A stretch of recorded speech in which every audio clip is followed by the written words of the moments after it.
आप सभी को जय श्री राम, जय बाबा अमर सिंह भवन की जय हो। मेरे गुरु महाराज बागड़ू खेड़ा अजय चौरे की सदैव जय हो।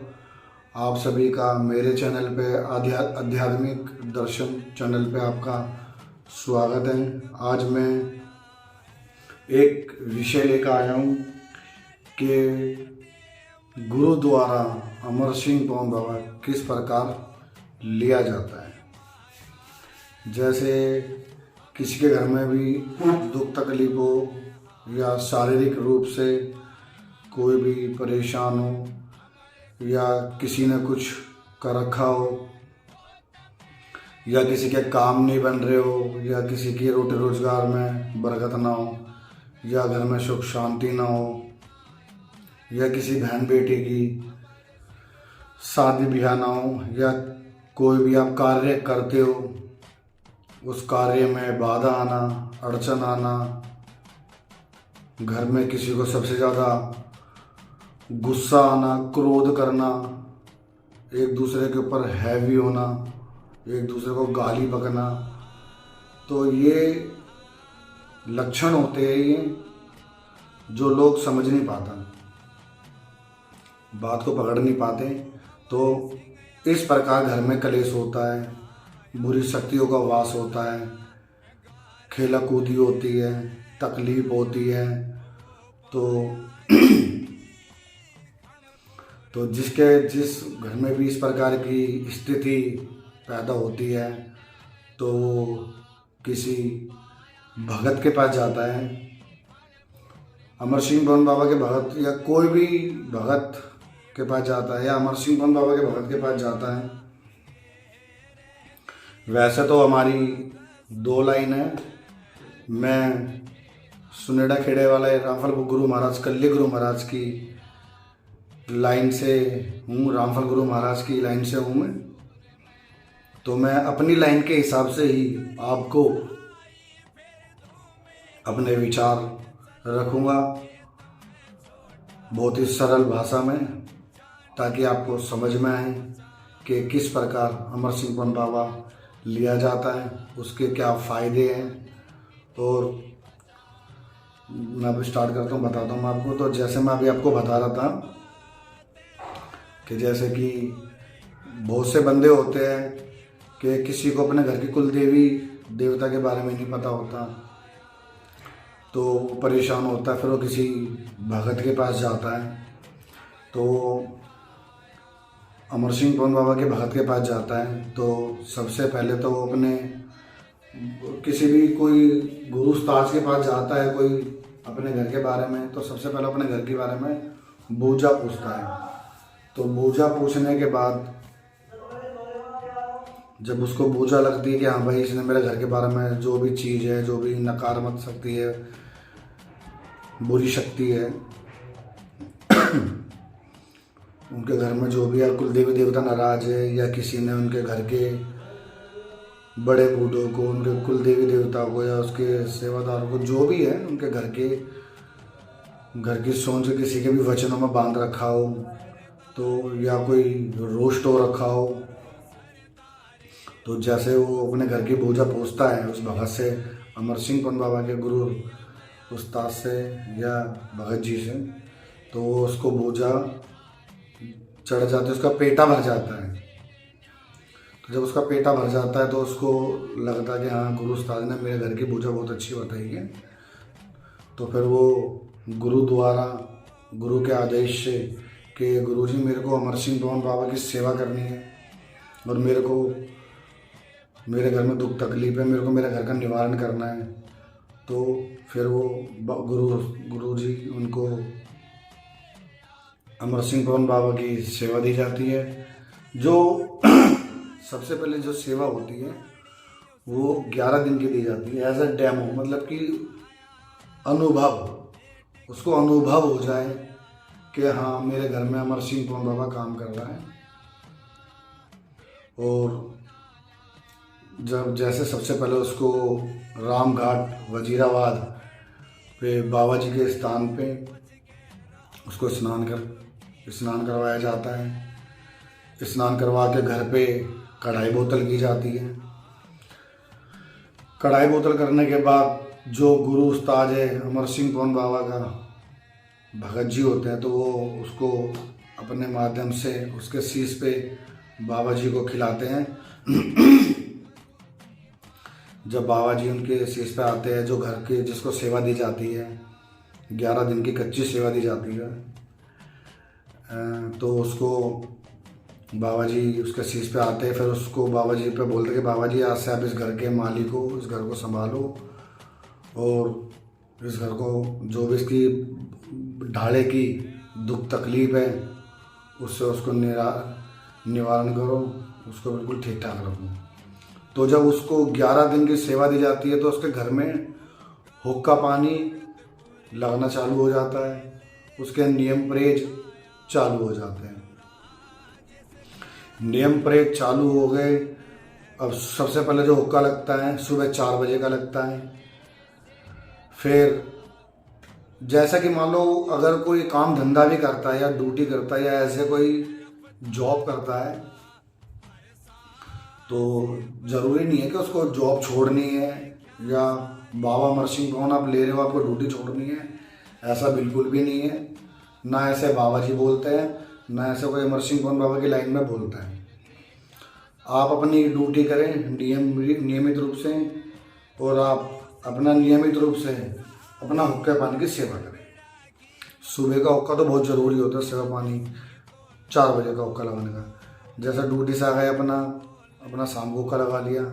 और जिनकी ड्यूटी नहीं होती और जो बाबा अमर सिंह पवन जो सेवा लेते हैं, मैं उसी टॉपिक पर मैं भी आपको बता रहा था। तो जैसे मैं तो आपको जर्नली बता रहा था कि जो ड्यूटी भी करते हैं तो वो ड्यूटी उसे छोड़ने की ज़रूरत नहीं है। ज़रूरी नहीं है कि आपको काम धंधा छोड़ना है। तो बाबा जी नहीं बोलते हैं कि आप काम धंधा छोड़ो, मेरी सेवा पानी करो। देखो काम धंधा भी ज़रूरी है, घर की भलाई भी ज़रूरी है और बाबा की सेवा भी बहुत ज़रूरी है। तो सारे काम नियम और टाइम से होते हैं और बहुत अच्छे तरीके से होते हैं, उसका पालन करना भी चाहिए। तो जैसे कि अभी मैं बता रहा था आपको कि उसको 11 दिन की सेवा दी, अब उसने अपना हुक्का पानी करा। अब उसको 11 दिन को अनुभव हो गया, उसको लगा कि हाँ भाई मेरे घर का भला हो रहा है, मेरे को बाबा सब कुछ दिखा रहा है। जो भी उसके घर में बुरी शक्ति है, किसी ने भी भेज रखी है या चौक चौराहे की लाग लपेट की या किसी भगत ने भी भेज रखी है, मोहली पंडित तांत्रिक अघोरी सेवड़े में किसी ने भी भेज रखी हो या कोई घर परिवार का ही क्यों ना हो, किसी का दुश्मन क्यों ना हो, उसके ऊपर भेज रखी हो, उसके घर पत में भेज रखी हो, तो उसने जो हुक्का पानी की है तो बाबा उसको सपने के माध्यम से और उसके हुक्के पानी के सेवा के माध्यम से जो भी बुरी शक्ति है वो घर में कैसे आई है, किसने भेजी है, क्या उसका भोग प्रसाद है, क्या उसकी दुख तकलीफ है और कितने दिन से तू हमारी घरवात में है और क्या तेरी खोड़ है, तो उसका टोटल लेने के जैसे उसका टोटल ले लिया, उसकी जांच ले ली कि हाँ भाई इसने ये दुख तकलीफ दी है, इसको ये दुख तकलीफ, मेरी बहन बेटी को ये खोड़ दिया, तो उसको उसका टोटल लेके उसकी जांच लेके बाबा जी के नीचे डाल दिया, पंजे के नीचे दे दिया। ऐसे ही और भी बुरी शक्तियों का टोटल लेना, जांच लेना है। तो ऐसे 11 दिन की कच्ची सेवा में जब उसको अनुभव हो जाता है कि हाँ मैं सही टोटल ले रहा हूँ, बाबा जी मेरे को अच्छी जांच दे रहे हैं उसके हुक्के पानी की सेवा के माध्यम से और बाबा को सपने के माध्यम से भी अच्छी बुरी शक्तियों की चीज़ें दिखा रहा है। अब उसको लगता है कि हाँ गुरुजी मेरे को तो बाबा मेरे घर का भला कर रहे हैं, तो फिर मेरे को बाबा जी लेने। तो फिर गुरु महाराज उसको जमुना जी पे 11वें दिन के बाद 11वें दिन बाबा जी रामघाट वजीराबाद पे उसको स्नान कराया जाता है। फिर घर पे आके उसके डोली डाली जाती है। फिर 1.25 महीने की सेवा दी जाती है। 1.25 महीने की सेवा के परहेज नियम बहुत सख्त होते हैं, उसको उनका पालन करना चाहिए। बाबा जी आपको अच्छी सद्बुद्धि देते हैं और शोधना देते हैं और ज्ञान देते हैं। तो 41 दिन की सेवा जब उसकी पूरी कंप्लीट हो जाती है और जो भी वो घर की दुख तकलीफ होती है और जो भी उसके घर की कुल देवी देवता होती है, घर के बड़े बूढ़े होते हैं, सेवादार होते हैं, जो भी उनके घर के पितर होते हैं, जो भी जितने भी घर की उनकी शक्तियाँ होती हैं, बाबा उनकी भी उसको जांच देता है, उसको भी उनका टोटल देता है, एक एक चीज़ का, हर चीज़ का। ठीक है। अब मैं पहले वाले टॉपिक पे आता हूँ। जो बुरी शक्ति होती है, जब 1.25 महीने की पूरी 41 दिन की सेवा खत्म हो जाती है, 41 दिन की सेवा खत्म होने के बाद पहला अखाड़ा होता है दुख तकलीफ का, घर की परेशानी का, हर बीमारी का, शारीरिक रूप से जो भी बुरी शक्ति परेशान करती है उसका। तो जो भी बुरी शक्ति होती है उसको, जो भी उसने उसका टोटल लिया होता है, बाबा जी के पंजे के नीचे दी हुई होती है बुरी शक्ति, तो उनको 1.25 महीने के बाद अखाड़े में ढाले के शीश पे, जो घर जिसके घर गले में डोरी डालती है, उसके डोरी के उसको शीश सवारी, उसके वो जो चीज़ दी, जो चीज़ का टोटल लिया था उसने 1.25 महीने के दौरान, जितनी बुरी शक्ति होती है, तो उसको उनको शीश सवारी बुला के उनको उनकी पेशी करी जाती है। उनकी पेशी करी जाती है, उनकी शीश सवारी बुलाई जाती है। फिर बाबा जी उनको लेके आते हैं एक एक करके, जो घर का ढाला होता है इसके डोरी डलती है, तो बाबा जी से हम बाबा को बोलते हैं बाबा इसको लेके आओ। तो जो भी बुरी शक्ति होती है, किसी ने भी करी धरी होती है, जो भी है, फिर उससे बात करते हैं जो गुरु उस्ताद होते हैं हमारे, कि तुमने इस घर में क्या दुख तकलीफ दी है, तू इस घर में कैसा आया और किस भोग प्रसाद पाया, और तेरी क्या खोड़ है, और तूने किसको दुख तकलीफ दी है। ठीक है, उससे ऐसी बात की जाती है। जो वो बताता, मैं ऐसे ऐसे यहाँ से आया, मेरे को इस भगत ने भेजा है, मैंने ये दुख तकलीफ दी है। तो फिर उसको फिर बाबा जी से उसके बोल वचन करवा के, और जो भी उसकी खोड़ होती है उसका सब कटवा पिटवा के, बुरी शक्ति का जो भी क्रिया वगैरह होता है कटवा के, और उसको उस वहाँ से हटवा देते हैं। उसके बोल वचन करवाते हैं कि तू इस घर में दोबारा परेशान नहीं करेगा, ना इस घर में कभी आएगा। तो पहले अखाड़े में तो हो गया रोग रगड़े का। तो ऐसे पहला फेस होता है, इसको पहला फेस भी कह सकते हो आप, और पहला अखाड़ा भी कह सकते हो, जैसे आपको अच्छा लगता है। तो ये तो हो गया पहला फेस। और जो दूसरा अखाड़ा होता है, तो जो गुरु उस्ताद और जो उसका कायदा है और जो उसका नियम है, तो वैसे तो कहते हैं 1.25 महीने के बाद दूसरा अखाड़ा होना चाहिए। मगर कई बार शीशे की भी मजबूरी हो जाती है कि गुरु मैं 6 महीने के बाद करूँगा या 3 महीने के बाद करूँगा, या गुरु उस्ताद बोल देते कि मैं 1 साल के बाद तेरा दूसरा फेस कर दूंगा। वैसे जो नियम कहता है और जो रूल है वो वैसे 100 महीने के बाद दूसरा खड़ा होता है। और वैसे आजकल जैसे गुरु उस्ताद और शीशे के अनुसार ही कार्य होते हैं, तो जो दूसरा अखाड़ा होता है वो होता है घर की कुल देवी देवता का, सोंझ का। ठीक है। तो इसमें मैं एक बात और बताना चाहूँगा आपको, जैसे गुरु उस्ताद गुरु महाराज जी जब डोरी डालते हैं, सॉरी मैं क्षमा चाहूँगा, मैं वैसे बोलना तो मेरे को पहले चाहिए था, मैं भी बता रहा हूँ आपको।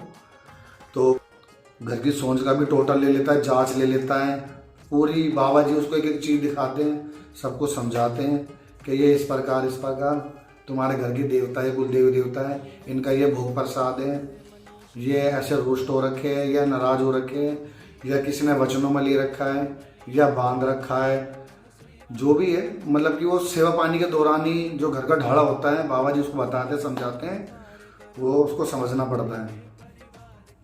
जो दूसरा अखाड़ा होता है वो होता है घर की कुल देवी देवता सोंझ का।